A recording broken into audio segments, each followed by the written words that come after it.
Mesdames, Messieurs, bonjour et bienvenue à vous dans cet entretien du jour. Je reçois aujourd'hui pour vous un écrivain congolais, un auteur d'un roman intitulé Nimi Alukeni, le roi forgeron de Congo. Bruce Matesso, bonjour. Bonjour à vous. C'est un plaisir pour moi de vous recevoir sur ce plateau. Ah, le plaisir est pour moi. Merci encore pour l'invitation. Alors, vous nous amenez à travers votre roman, votre ouvrage, à la rencontre d'un personnage important de l'histoire du Congo. Pourquoi ce personnage, Nimi Alukeni, pourquoi ce personnage vous fascine-t-il? Eh bien, tout simplement parce qu'il s'agit du roi fondateur de Congo Diantotila, donc le royaume Congo, qui se retrouve entre la République du Congo, Congo-Brazzaville, la RDC, l'Angola et voire même le Gabon. C'est un royaume qui est souvent cité. On connaît notamment la figure de Kimpavita au XVIIIe siècle. Mais il est rare de trouver des Congolais, des Bas-Congo, qui sont capables de vous restituer qui a fondé ce royaume et surtout comment ce royaume a été créé, quelle est l'aventure. Et j'ai voulu revenir aux origines, tout simplement. Et les origines du royaume Congo, de Congo-Dantula, c'est Nimi Alukeni. C'est une figure qui, à mon sens, n'est pas assez connue, un peu oubliée, et j'ai voulu, du coup, lui rendre hommage. Quelle est sa particularité? Quelle est la particularité de ce personnage?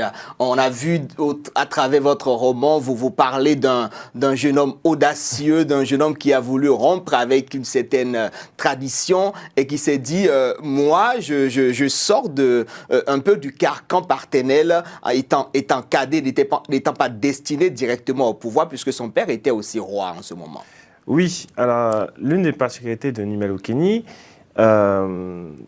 c'est qu'il est, dans les différentes traditions Congo, il est défini comme étant un cadet, donc un léké, donc quelqu'un qui, selon les lois un peu gérotocratiques, ne peut pas régner puisqu'il a des aînés qui le devancent. Mais il est connu comme aussi quelqu'un d'ambitieux. C'est un habile forgeron, donc aussi un grand chasseur, et sa particularité, c'est qu'il va du coup briser un peu l'ordre établi et en établir un nouveau.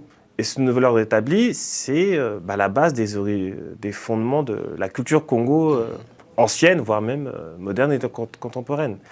Donc c'est un personnage qui me fascinait, mais j'ai toujours voulu chercher à creuser pour... Qu'en est-il au-delà des quelques formules que l'on connaît, mais qu'en est-il vraiment de ce roi fondateur ? Alors, Nimi Alukeni, le roi forgeron du Congo, est l'épopée d'un conquérant, un souverain qui a refusé le destin de suiveur pour embrasser un destin de chef de guerre et de roi. Je rappelle que vous-même, vous êtes un historien et de formation, bien sûr. Et l'histoire que vous racontez dans votre livre a été certainement documenté. J'aimerais savoir comment se sont déroulées ou s'est passé les recherches qui ont abouti à ce roman. Alors, les principales sources historiques que j'ai utilisées pour ce roman, parce que ça reste un roman... Un roman historique. Un roman historique, oui. Alors, j'ai différentes sources écrites qui datent du XVIe et XVIIe siècle, qui ont été faites par les Portugais, ou des ecclésiastiques Congo, puisque le royaume Congo a été évangélisé dès le XVe et XVIe siècle avec plus ou moins de succès. Et la première source que j'ai utilisée, c'est Historia do Reino do Congo, donc un manuscrit qui date de 1624, écrit par, qu'on pense identifier par écrit Mateus Cardoso, mais qui est anonyme. Et dans cet écrit-là, il est relaté la fondation du royaume Congo, mais en quelques paragraphes, pas plus. Ça, c'est une de mes sources. Ensuite, d'autres sources missionnaires, françaises, belges, que j'ai comparées, bien entendu, avec les traditions mémorielles Congo, des différents lignages, y compris les lignages royaux, donc avec les devises claniques qu'on appelle les Ndumbululu en Kikongo, et d'autres groupes actuels traditionnels qui cultivent la mémoire historique des Bas-Congo. Donc j'ai un peu fait une étude comparée des sources historiques écrites et puis des sources orales Congo anciennes et contemporaines. Ça a été un travail facile ou ardu? C'est un travail passionnant, premièrement. Ardu, oui, mais je ne partais pas de zéro. de par mes études en histoire, et puis aussi, en tant que Mukongo, ce sont des histoires, des récits dans lesquels j'ai toujours baigné depuis l'enfance. Donc, il a fallu surtout que je m'asseye pour les étudier et pour en tirer les détails pour cette histoire-là. Je voudrais qu'on aille un tout petit peu dans les lignes de votre ouvrage, qu'on lise quelques extraits. Et je suis à la page 61. Je cite « Il brandit sa hache, et d'un coup terrible, il fendit l'air puis le ventre de la femme. Le sang gicla des entrailles de celle-ci.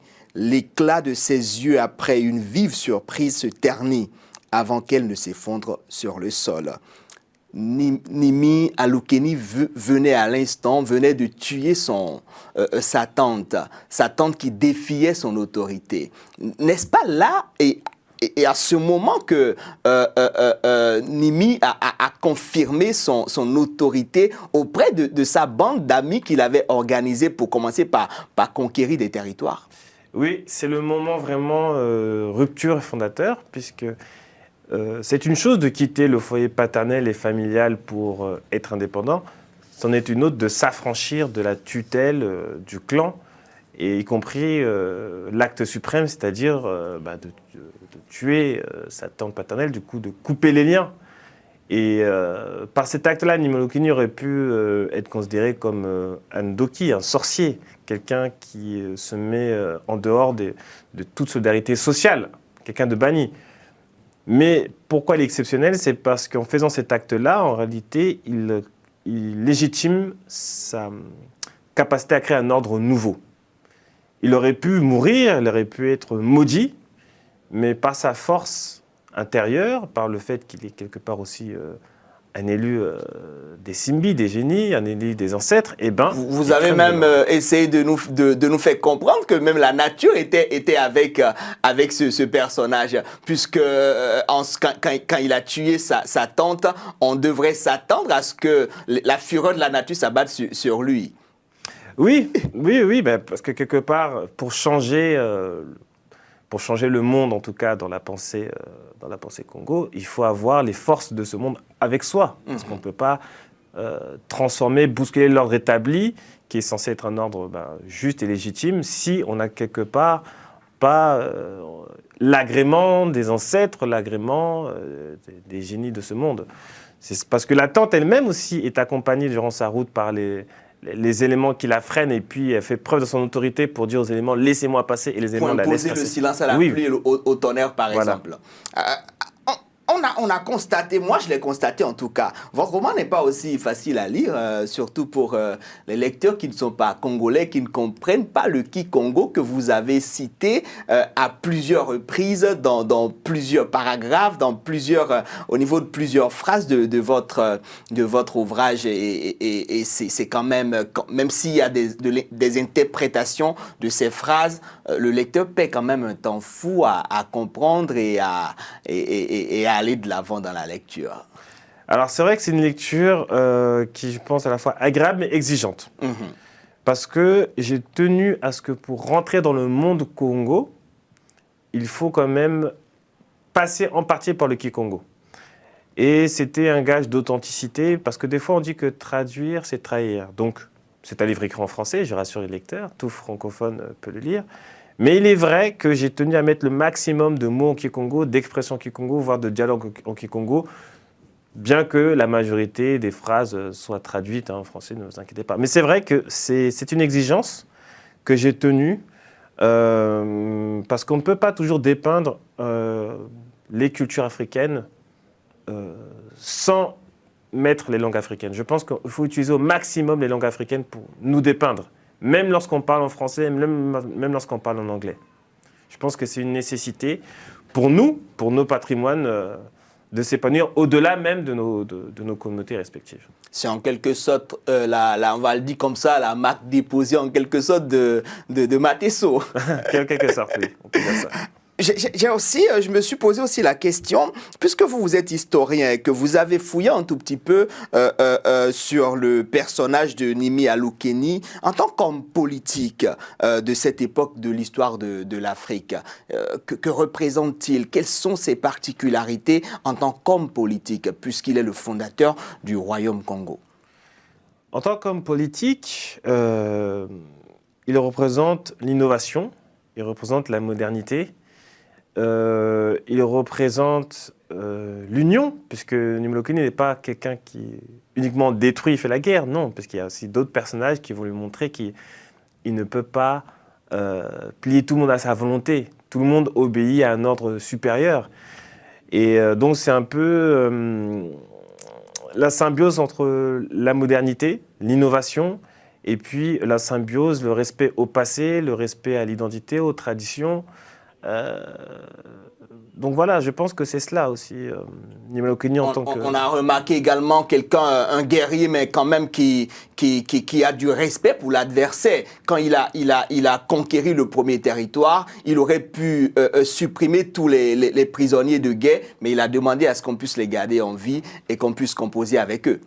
Oui, la sagesse Congo, comme de nombreuses sagesses africaines, tient la vie pour sacrée. C'est-à-dire que même la guerre qui est un conflit, où la mort peut se venir, ne doit pas être l'occasion d'extermination de tout un lignage, de tout un village, etc. Ou alors, sinon, il y aurait une sanction du monde spirituel. Et on ne peut pas décorréler totalement la vision politique de la vision spirituelle, donc philosophique, chez les Congos et chez de nombreux autres peuples africains. Donc Nimalo Keni, il en est imprégné, et puis surtout, on lui en prend la leçon. Parce qu'il y a un autre personnage, comme Sakune Vunda, justement, qui va aussi initier Nimalo Keni à la sagesse. Aux choses éthérées, oui. À la sagesse africaine, comme on le dit. Oui. Matesso, on est en train de finir cette émission, je vais le dire comme ça, nous sommes à la fin. J'aimerais quand même vous laisser quelques secondes pour conclure, avant que moi je ne conclue en dernier. Pour conclure, s'il y a une phrase qui symbolise ce livre, c'est un proverbe congo, Wajafwa Yikiladio, travailler à accroître l'héritage reçu, parce que ce livre-là, c'est l'héritage congo de mes anciens, vivants et non vivants, et j'ai tenu à travers ce livre à le transmettre à mon tour à ma génération, aux générations suivantes aussi. Alors, Bruce Matesso, c'est tout pour cette émission. Merci d'être passé sur notre plateau. Merci à vous. Chers téléspectateurs, voilà, nous sommes à la fin de cette émission. Merci de nous avoir suivis. Restez connectés au programme de Télé Sud et à la prochaine.